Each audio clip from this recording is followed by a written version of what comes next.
resilient parasite. An idea. A single idea from the human mind can build cities.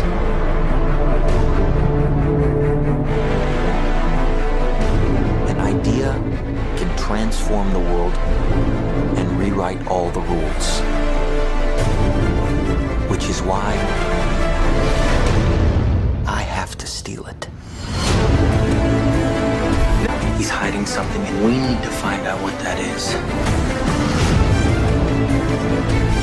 We gotta break out of here. Give him the kick!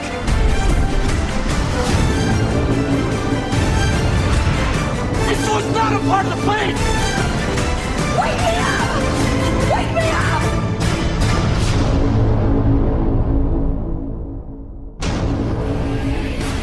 I know we have still not shattered that highest and hardest glass ceiling, but someday someone will, and hopefully sooner than we might think.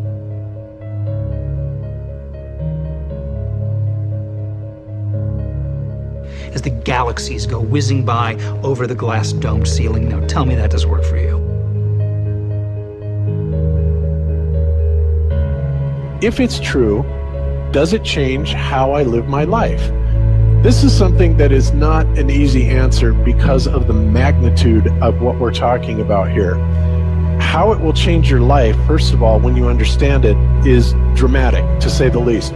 Will it change you from having to go to your job every day and the things that you typically do every day? No. But when this knowledge becomes more mainstream and these agencies are starting to be held accountable, and you understand that they're all participating in this, not just the United States government, not just NASA, but China, Russia, India, all of them have space programs. They all have the same symbolism. They're all doing the exact same thing to their citizenry. And the first thing you have to understand about this is that the deception goes all the way to the top. And when I say all the way to the top, you have to kind of get rid of the notion that the people at the very highest levels are working together.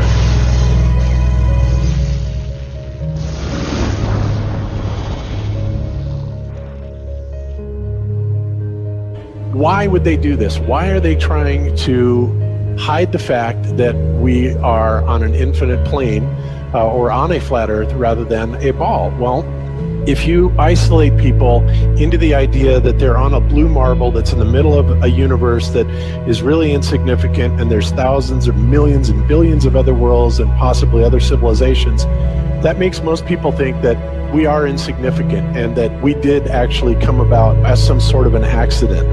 Now, when people believe that, their minds are much more malleable into being given the idea that there is no God, there is no creator. And because of that, that also gives the controllers this fertile soil to build other deceptions on.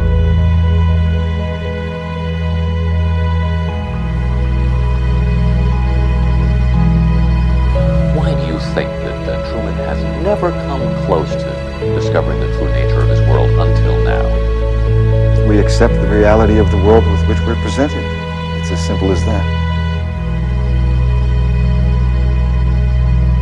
It's about total control, mental, physical, spiritual, every way, shape, form possible.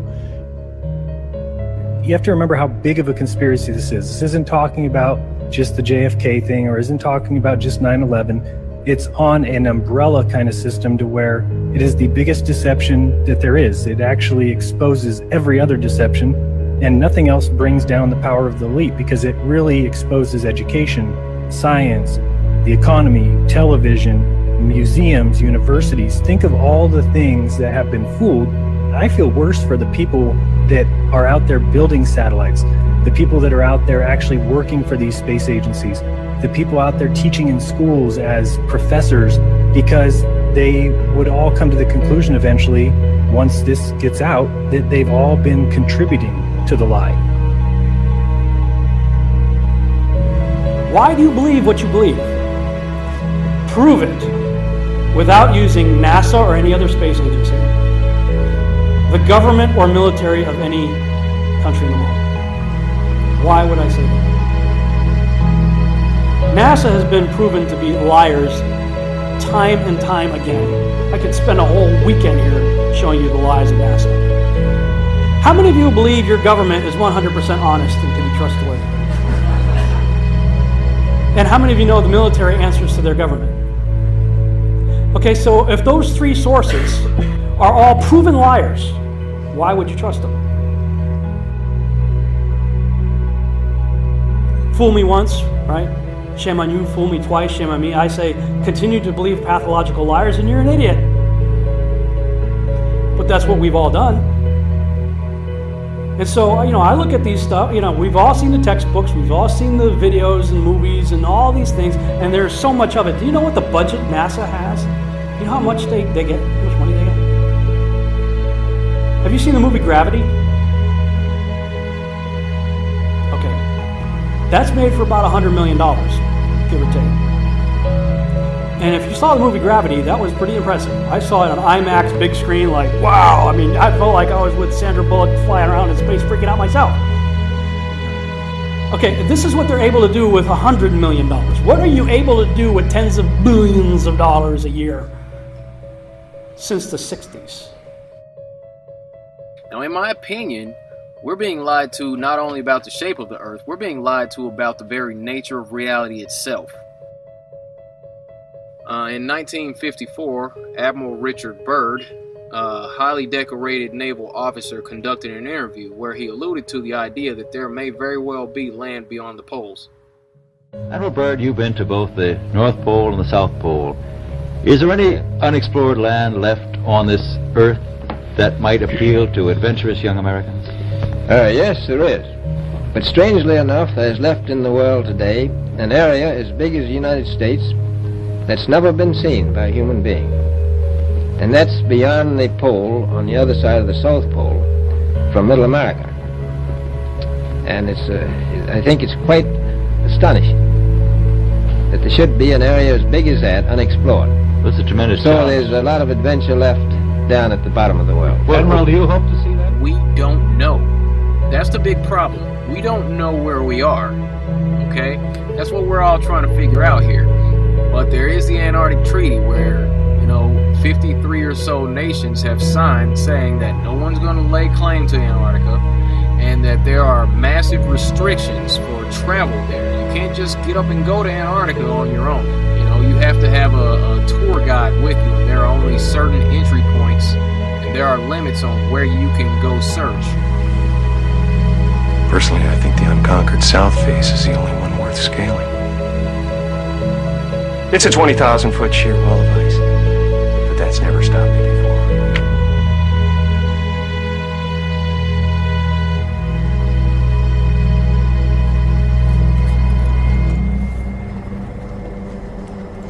Welcome.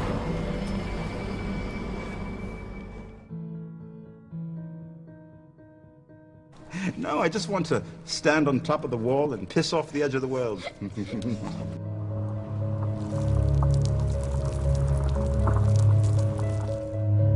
What difference does it make?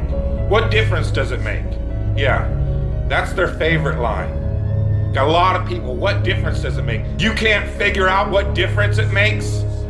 If you can't figure out what difference it makes that the people running your world have fucking lied to you over and over your whole life, if you can't figure out that someone lying to you is trying to control you, suppressing of information, of knowledge, is control. Deception of information and knowledge is a form of control. So what difference does it make? It makes a big difference, because once they start omitting information or lying about information about where you live, they're doing it to control you, period. Why am I having to explain this to critical thinkers in the truth movement? The way you control billions of people is to keep them divided and fighting each other. Flat Earth is not a psyop. Flat Earth destroys the psyop. Every psyop that's been used to control us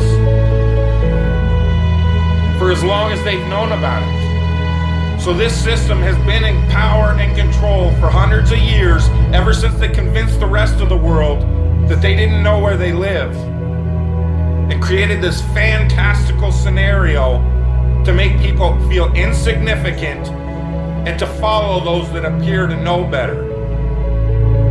Why is the flat earth so important? Because it shows the deception.